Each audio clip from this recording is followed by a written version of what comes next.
It happened so fast that my mind refused to believe it. One loud crash shattered the quiet evening, followed by the sound of breaking glass echoing through the old house. Before I could even stand up from the living room floor, where fear had frozen me in place, my new roommate came running down the hallway. Without asking a single question or waiting for an explanation, she wrapped her arms around me, as if she already knew that the thing I needed most in that moment wasn't answers. It was someone who refused to let me face another frightening night alone. If you believe that kindness, hope, forgiveness, compassion, and second chances can change someone's life, please take a moment to like this video.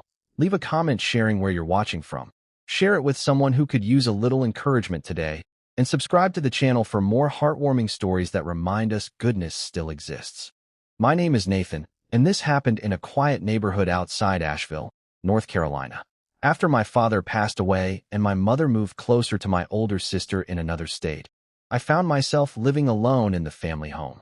The house had once been filled with birthday parties, Sunday dinners, laughter, and music drifting through open windows. Now every room carried a silence so heavy it seemed to settle on my shoulders the moment I walked through the front door. Bills kept piling up, repairs never seemed to end, and the loneliness became harder to manage than any financial burden. Renting out the spare bedroom wasn't something I wanted to do, but it became something I had to do. A week later, a young woman named Grace answered my listing. She had recently accepted a nursing position at a nearby hospital after moving from Ohio. She spoke softly, smiled often, and carried herself with a quiet confidence that immediately made the old house feel less empty. Even so, we were practically strangers. We respected each other's privacy, shared kitchen space politely, and exchanged friendly conversations over coffee before work. Neither of us knew how much the other was carrying beneath the surface. Grace worked long overnight shifts caring for patients, while I spent my days restoring antique furniture in a small workshop across town. The work kept my hands busy, but it never quieted the grief inside me. Every evening, I came home to memories waiting in every corner. Sometimes I caught myself setting 2 dinner plates before remembering I was alone.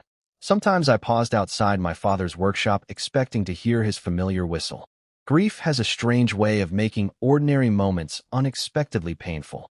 One rainy Thursday evening, the electricity flickered as a thunderstorm rolled across the mountains.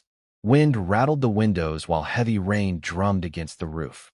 I decided to check the basement because water occasionally leaked through one of the old foundation walls. Carrying a flashlight, I slowly descended the narrow wooden staircase. Halfway down, one of the weakened steps suddenly gave way beneath my foot. I lost my balance, stumbled forward, and crashed into a stack of empty storage shelves. Boxes tumbled over, glass jars shattered, and the noise exploded through the house.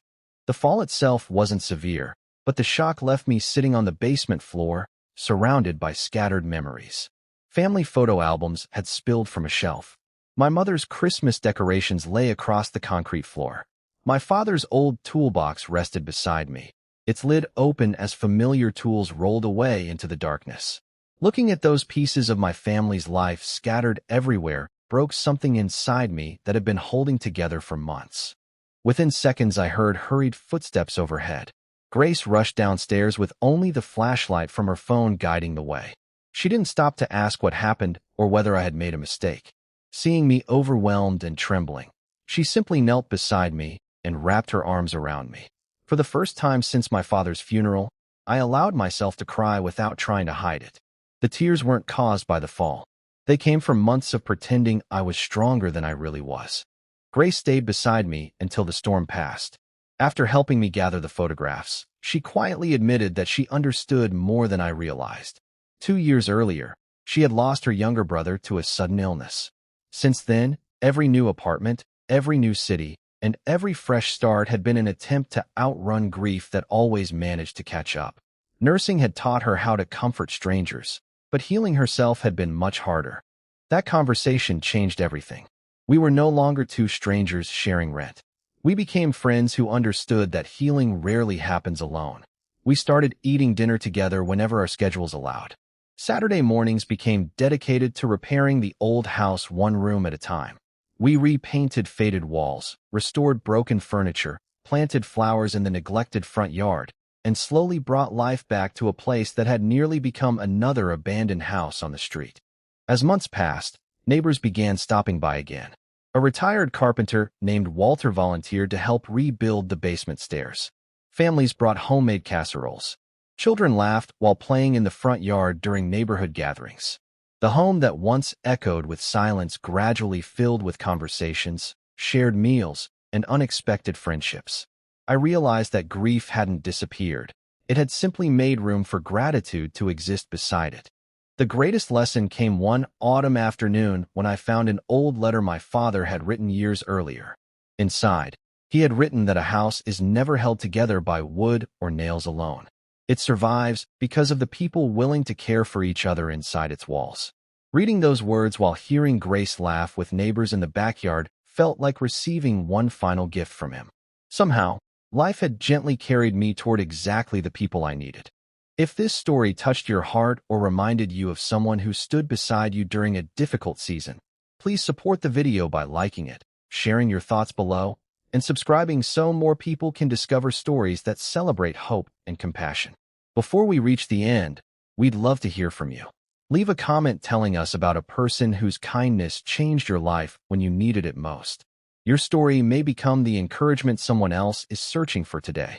That loud crash in the basement could have become just another painful memory. Instead, it became the moment two lonely people discovered that healing often begins with something as simple as showing up, offering a hug, and refusing to let another human being carry their burdens alone.